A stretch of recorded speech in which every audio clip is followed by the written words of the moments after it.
Hello and welcome back for another Agix price prediction update, and in this video I'll be diving deep into the technical analysis here on the Agix chart and also give you my next price targets. And before I do so, show some love by first giving this video a thumbs up, subscribe to the channel, and also check out the channel membership. And yesterday in my previous video I shared with you this chart pattern that we had been trading within, which is an ascending channel, where you can see that yesterday we saw the breakout out of the channel to the upside, giving us a high at around the $0.21795 mark. And this move also played out before the CPI data, which I said to you was going to give us a lot of volatility in the market. And given that the CPI came out being positive to the market, that helped us continue gearing up and seeing the breakout out of the channel to the upper side. And after the CPI, we started a bit of a pullback back into the channel once more. Today we have also tried to break out once more, because the breakout now seems not to be a success, since we are seeing a bit of a breakdown at the time of this recording. And today is another important day, basing it on the fundamental analysis, since I'm expecting the PPI data and the FOMC meeting. And as a result of this, I'm also expecting a lot of volatility, where in case the PPI and the CPI data has a positive impact, we could expect another spike in volatility in the market and higher prices here on the charts, in case there is a positive impact as a result of the PPI in the FOMC meeting, where we could watch for a break above yesterday's high at around the $0.21781 mark, and a break above that high could help us continue gearing up to our next key area of resistance at around the $0.22 mark.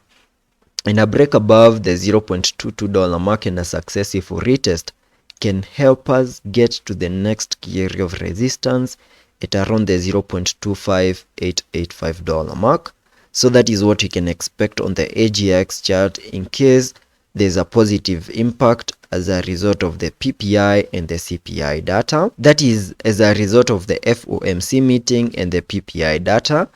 We also need to have in mind that those fundamental news can also have a negative impact on the market.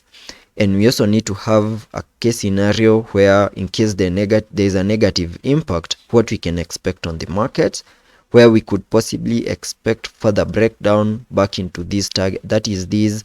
ascending channel.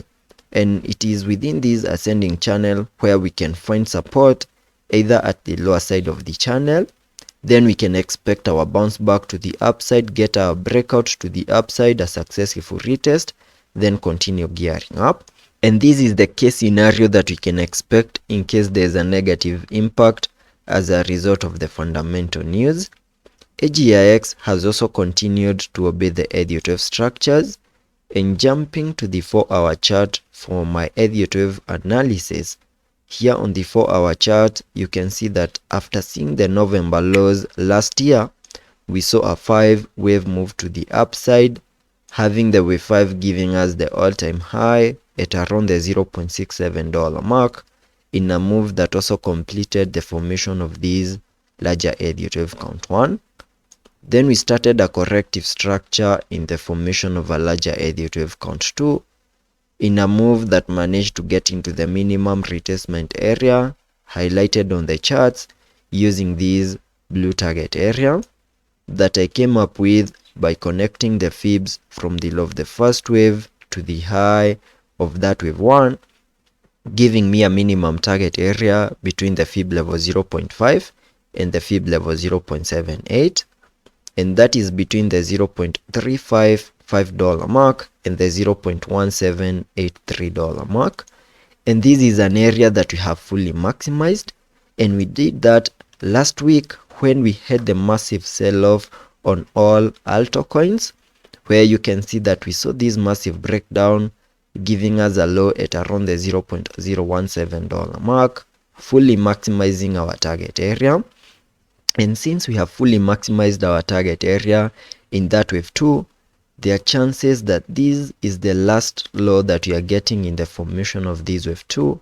and now AGIX is now ready for a massive pump in the formation of this higher Elliott wave count 3. And to fully confirm to us that the low for that wave 2 is in and the start of an impulse has now started, we can expect AGIX to give us a 5 wave move to the upside,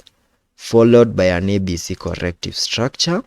And once you see such a move and a break above significant highs here on the charts, that will be enough confirmation that the low is in and the start of an impulse in this wave 3 has now started. So that is what I'm expecting here on the AGX chart on the short-term point of view and also on the long-term point of view. And remember, on the short-term point of view, we are expecting the CPI data and the FOMC meeting, and these will result to a lot of volatility today in the market. So let's be patient and see how that plays out.